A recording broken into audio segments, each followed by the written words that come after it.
Bonjour et bienvenue sur Chit Chat French, le podcast en français pour tous ceux qui apprennent la langue et qui veulent s'immerger dans des vraies conversations du quotidien. Moi, c'est Alice. Et moi, c'est Thomas. On est vraiment ravis de vous retrouver aujourd'hui pour un nouvel épisode. Alors, Thomas, aujourd'hui, on a un sujet qui, je pense, parle à absolument tout le monde, les cadeaux, le stress de trouver le cadeau parfait, les différentes occasions, est-ce qu'on planifie à l'avance ou pas? Bref, tout ça. Ah, excellent choix. Parce que les cadeaux, c'est un vrai sujet, hein. C'est pas aussi simple qu'on le croit au départ. Non, exactement. Et toi, Thomas, tu es plutôt quelqu'un qui stresse beaucoup pour les cadeaux ou tu trouves ça facile? Honnêtement, je stresse énormément. Dès que j'entends « Oh, l'anniversaire de machin, c'est dans 2 semaines », je panique déjà. C'est presque une réaction automatique à ce stade. Ah, moi pareil. Et pourtant, tu te dis toujours, cette fois-ci, je vais m'y prendre à l'avance. Et puis, On se retrouve la veille au soir à faire les boutiques en catastrophe. Ou pire, à commander quelque chose en livraison express en espérant que ça arrive à temps. exactement. Mais pourquoi, tu crois, c'est si difficile de trouver un bon cadeau? Je pense que c'est parce qu'on veut que le cadeau reflète quelque chose de vrai, tu vois? On veut que la personne ouvre le paquet et se dise « Oh, il me connaît vraiment bien ». Il y a cette pression de prouver qu'on fait attention à l'autre. Oui, c'est ça. Il y a cette pression de trouver quelque chose de significatif. Quelque chose qui montre qu'on a vraiment pensé à la personne, pas juste qu'on a coché une case. Mhm. Et c'est là que ça devient compliqué. Parce que plus on connaît quelqu'un, plus on a l'impression que le cadeau doit être à la hauteur de cette relation.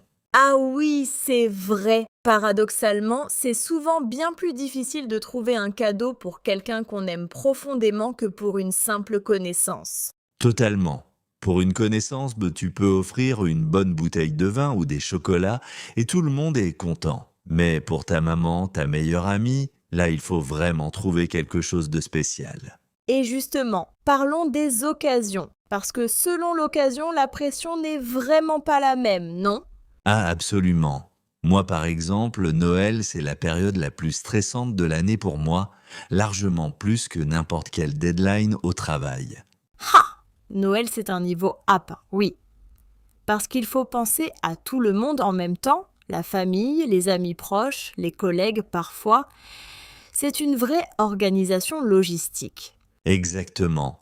Et il y a toute cette organisation, les listes de cadeaux, les budgets. Tu fais des listes, toi? Oui, j'essaie. Je commence une liste en octobre en principe, mais en réalité, elle reste complètement vide jusqu'en novembre, voire jusqu'en décembre. Ah, c'est très honnête. Moi, je commence à vraiment paniquer vers le 15 décembre.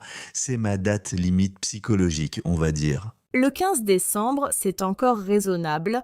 J'ai des amis qui font absolument tous leurs cadeaux le 24 au matin, le matin du réveillon. Non? Vraiment? Le 24? Si. Et en fait, parfois, ils trouvent des trucs super parce qu'ils n'ont pas le temps de trop réfléchir. Ils achètent avec l'instinct, avec l'émotion du moment. Et ça marche parfois mieux que des semaines de réflexion. C'est intéressant ça, parce qu'il y a quelque chose de vrai là-dedans. Quand on réfléchit trop, on se perd dans les options et finalement, on achète quelque chose de très banal, très neutre. Oui, le fameux cadeau parfait qu'on cherche pendant des semaines, et au final, on offre une bougie parfumée. Ah, la bougie parfumée, le cadeau par défaut de tout le monde. Je suis certain que chaque personne en France a reçu au moins 5 bougies parfumées dans sa vie. Ou le livre dont on ne sait pas si la personne l'a déjà lu ou pas, c'est le deuxième grand classique du cadeau pas toujours réussi. Ah oui, le livre c'est risqué. Mais bon, si tu connais vraiment les goûts de la personne et que tu es sûr qu'elle ne l'a pas encore, c'est un très beau cadeau en fait, très personnel. C'est vrai, et ça m'amène à ma question. Toi, tu préfères offrir des cadeaux pratiques ou des cadeaux qui ont plus une valeur sentimentale? Bonne question. Je pense que j'ai tendance à aller vers le pratique en fait. Parce que j'aime l'idée que la personne va vraiment utiliser ce que je lui offre au quotidien, que ça soit utile dans sa vie. Je comprends ça. Mais parfois, le pratique, ça peut sembler un peu froid, non? Genre offrir un appareil de cuisine ou des chaussettes, même de très belles chaussettes. Ça manque un peu de romantisme. Oui, ça dépend vraiment de la relation et de comment tu le présentes. Un cadeau pratique accompagné d'une belle carte sincère et d'un peu de chaleur, ça peut être très bien reçu. C'est tout dans le contexte. C'est vrai. Et toi, tu es plutôt du genre sentimental dans tes cadeaux? Ah oui, complètement. J'adore trouver quelque chose qui a une vraie histoire, une vraie signification. Par exemple, j'ai offert à ma sœur un bijou inspiré d'un bijou qui appartenait à notre grand-mère.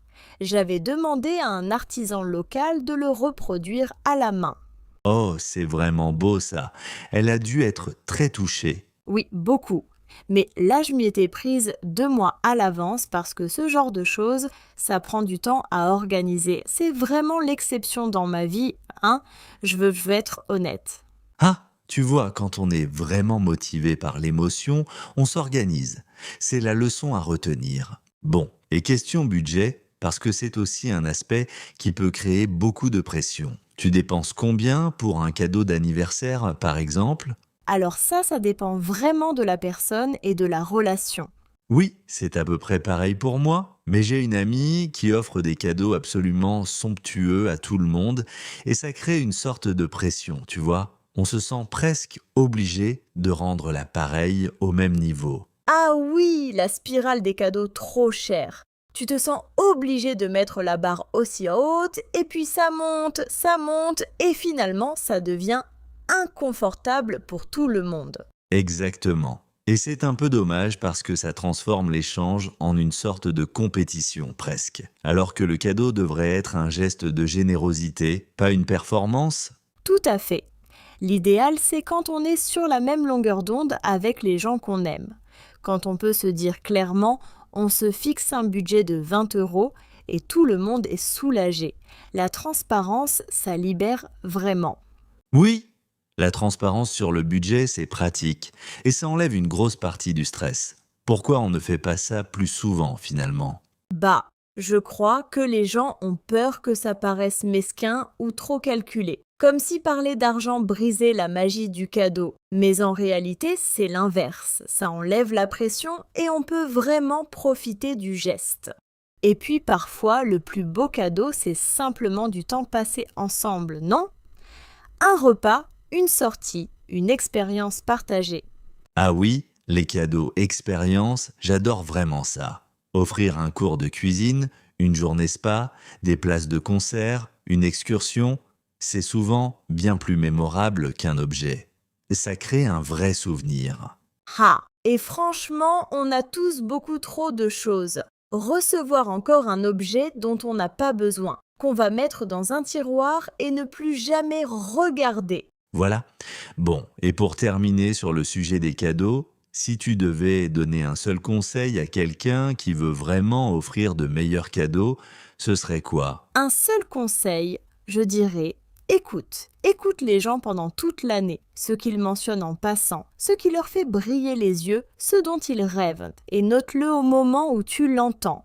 Les meilleures idées de cadeaux viennent des petits moments de conversation. J'aime beaucoup ça. Moi, je dirais, n'attends pas.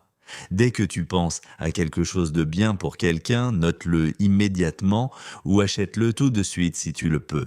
Ne remets jamais à plus tard parce que l'inspiration s'évapore très vite. 2 conseils excellents et parfaitement complémentaires. Observer attentivement et agir rapidement. C'est vraiment la clé. Voilà, et au fond, ce qui fait un bon cadeau, c'est l'attention qu'on porte à l'autre. Pas le prix, pas la taille, pas le paquet, c'est le fait de dire à quelqu'un ⁇ Je t'ai écouté, je pense à toi ⁇ C'est très bien dit, Thomas. C'est vraiment ça le cœur du sujet. Bon, je pense qu'on pourrait parler de cadeaux encore très longtemps, mais on arrive à la fin de cet épisode de Chit Chat French. Oui, c'était vraiment une belle conversation. Et on espère surtout que ça vous a donné envie de vous lancer dans des conversations en français avec les gens autour de vous. C'est vraiment comme ça qu'on progresse, en écoutant, en parlant, en osant. Exactement. Merci infiniment de nous avoir écoutés. Si vous avez aimé cet épisode, partagez-le avec quelqu'un qui apprend le français lui aussi. C'est le plus beau cadeau que vous puissiez nous faire. Ah, le cadeau qu'on ne peut pas rater. Revenez nous voir pour le prochain épisode. On aura un nouveau sujet tout aussi passionnant à explorer ensemble. À bientôt! À bientôt tout le monde et continuez à pratiquer votre français chaque jour. Vous faites des progrès, c'est certain.